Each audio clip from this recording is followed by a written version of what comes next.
So over time, we've been saying to you that if you have a desire and your belief is the same as your desire, that's really what positive expectation is, then it has to be, and it has to be fast.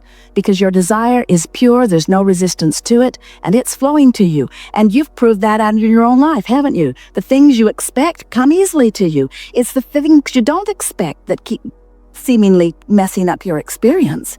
Someone the other day says, I don't want to work there, but I have no choice.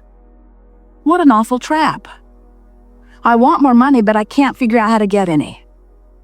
I want a mate, but I can't find a mate.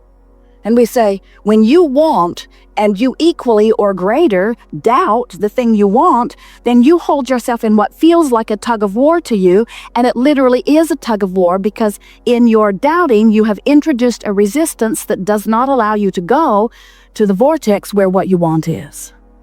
So over time, we've said to you, when you want it and believe it, it is. Then we began telling you that you are a creator.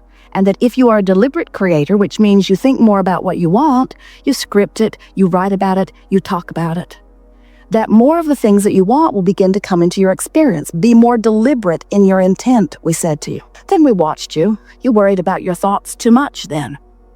You got the idea that every word that popped out of your mouth was going to bring immediate response to that word. So you said, cancel, cancel, cancel, as you tried to suck back the word before law of attraction took it away and ran with it. And so then we began explaining to you that well-being really is the basis of your experience, and you have much latitude and leeway. And that if you will think about allowing what you want to come, that there is a step 3 process. Life causes you to do step 1, ask. Source answers, and today we're telling you not just answers, Source literally becomes the vibrational equivalent of what you're asking for and holds it in this vortex where law of attraction is gathering. Step 3 is, you got to figure out how to be a vibrational match. And then for a while, we offered you the analogy that when you ask, Source answers. And as law of attraction responds to Source holding the fullness of all you've asked for, as law of attraction responds to that request, the sensation to you is like being called downstream, naturally toward the fulfillment of what you are wanting. Today, we are going to describe this process to you, and yet another way, we want to say to you that when you ask, you send rockets of desire into your vibrational experience, and we've been calling this your vibrational escrow, because it's where all that you want is held in an account that's just for you, that no one else is going to sweep in.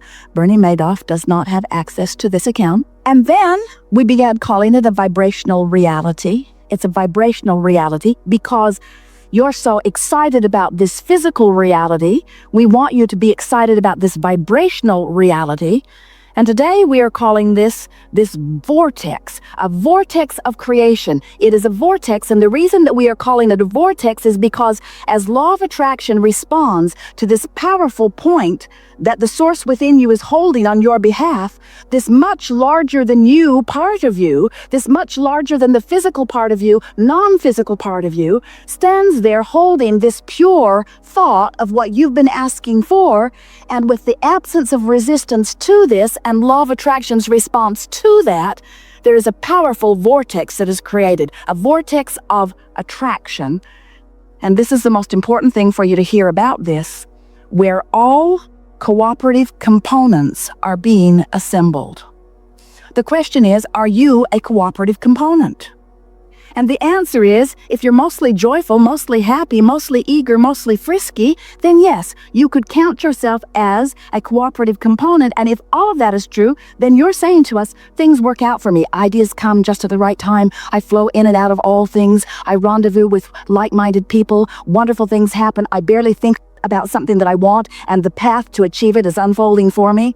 I feel good all of the time. I wake up, I hit the floor with a feeling of enthusiasm for life. I feel reborn anew every day of my life experience. If that's the way you're describing yourself, then you are often, most often, in the vortex. But if you're ornery, if you're confused, if you feel resentment, then you're not in the vortex, not consistently. And if you're like most people, you're in and out, in and out. If you're like most people, you're out. and out and out and out and out and in and out and out and out and out and out and damn mad about being out and in and out and out and out and joining the online chat group about how crummy it is to be out and out and out and out and out and in and out. If you're like most people, you're out mostly, on the brink of it sometimes, and in rarely, but you've been in enough to taste the sweetness of alignment, enough so that when you're not in there experiencing the fullness of all that is meant to be for you, you resent it. You know something is really, really, really, really, really, really wrong. And that's why when you don't feel good, you want to blame this one and that one and this one and that one and this one and that one. Usually the person you live with is the person that gets the brunt of your blame about you not being in the vortex, but we want to lovingly give it all back to you. You get the credit, 100% of the credit, about whether you're in the vortex or whether you're not in the vortex. We just want to do the best sales job ever about wanting to inspire your desire to be in the vortex, because we see clearly what you've put there, and we know the expansiveness of who you have become, and we know the capacity for clarity and love that is really you, and we don't blame you a little bit if you're not completely up to speed with the fullness of who you have become. You feel awful and you want it. We just want to say to you, there's no way of filling the void of not being in the vortex other than getting in the vortex. Can't buy one more thing and bring it home. Can't eat something, drink something, shoot something. You can't find somebody else to give their attention to you to love you enough. In other words, it's not possible for you to fill the void that is the fullness of who you are without getting in the vortex, which simply means you just got to stop doing that thing you do that doesn't let you in. So what are some of the things you do that prevent you from getting into the vortex? And you understand this vortex is just this high, non-resistant energy place where you rendezvous with the source. Esther's in the vortex, otherwise she could not receive Abraham with this clarity. In other words, she is up to speed with the vibration that is us, and that's why the conversation is seamless between the intent of that which we are offering and her ability to deliver it. That's in the vortex. When you're in the vortex, that's when your inspiration is at its greatest. That's where authors and artists and musicians, that's where those that you call masters often find what they call their inspiration. They're in the vortex where they have clear view of not only the idea, but the path to which it will unfold. When you're in the vortex, things unfold for you in a way that there's no question in your mind that that's the thing to do. You know how sometimes you say, I don't know whether to go this way or that way. You're not in the vortex, because if you were in the vortex, you'd say, I'm going this way and I don't care what anybody thinks about it. When you say, those people over there and their philosophy is really awful and their philosophy is going to bring us all down, you're not in the vortex. And it's not their philosophy that's bringing you down, it's you not being in the vortex that's not bringing you up. No one can bring you down, but your standards of how up you really are keep changing, and if you don't stay up to speed with who you are, you don't feel good. So, what's the difference between a higher, faster vibration and a lower, slower one? Higher, faster feels better. It's what joy and love are. Lower, slower feels worse. It's what depression is. It's what despair and fear are. Higher, faster has less resistance. Lower, slower has more resistance. So really, the operative word that we're talking about here today is, as I stand in my human form, what is it that I could do a better job of controlling that would make the most difference in my life? And we want to say to you, if you'll get a bead on your resistant tendencies and work them into less resistance, your vibration will raise. You'll hover on the brink of the vortex, or you'll pop in often. Once you get in there, you'll be able to maintain your vibrational stability longer so the vortex won't keep spitting you out. It's interesting. You do. You focus on something that makes you feel good and you get in there. Feels really good. Then you remember something. Start focusing on it. The vortex spits you right out. Because if you're not up to speed, you can't sustain that vibration, you see. So the art of allowing really is about getting in the vortex. Allowing is in the vortex, resistance is not in, and of course there are varying degrees.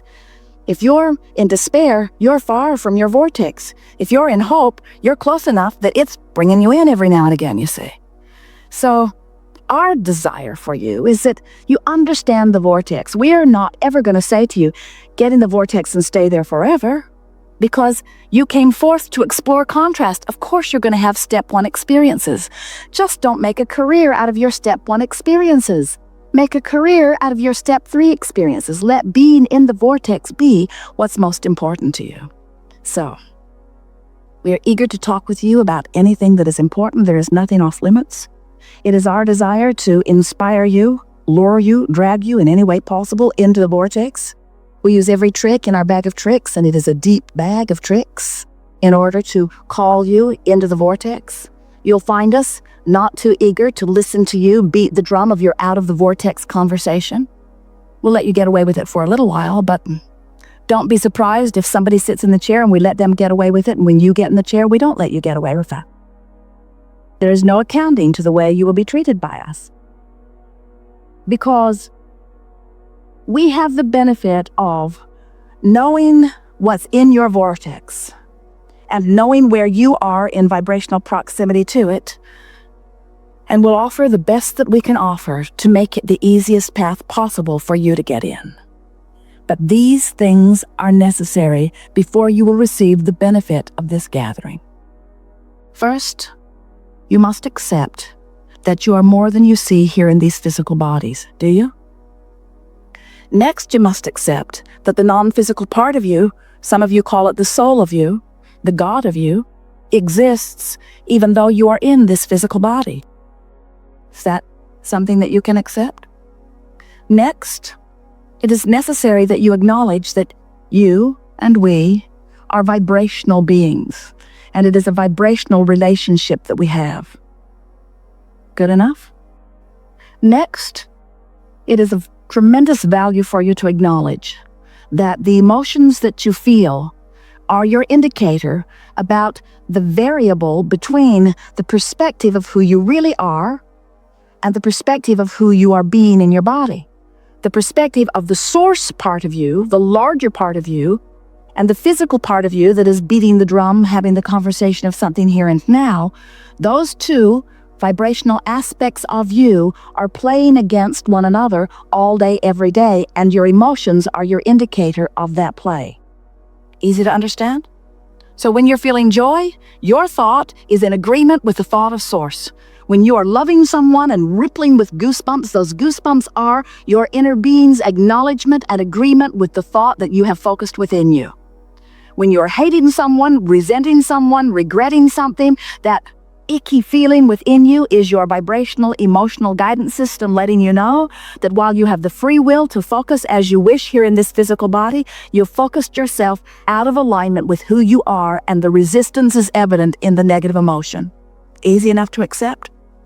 Well, if those premises all make sense to you, then buckle your seatbelts and get ready for an in the vortex experience, because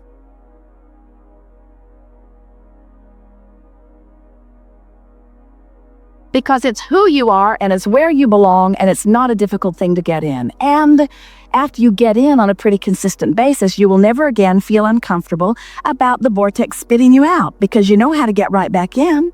In other words, you'll just regroup and go back in and massage the thought into a way that feels better. And we'll offer you some processes that make that easy. So, what do you want to talk about? Some things. It will be a wonderful unfolding, so just relax and accept that you'll hear what you've come to hear, provided you're in the vortex.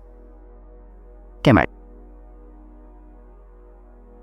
Someone inside the vortex cannot communicate with someone not in the vortex.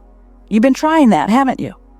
You ever noticed that you're on such different wavelengths that there's no possible way? Have you ever been living something and known it fully and tried to explain it to somebody who doesn't get it?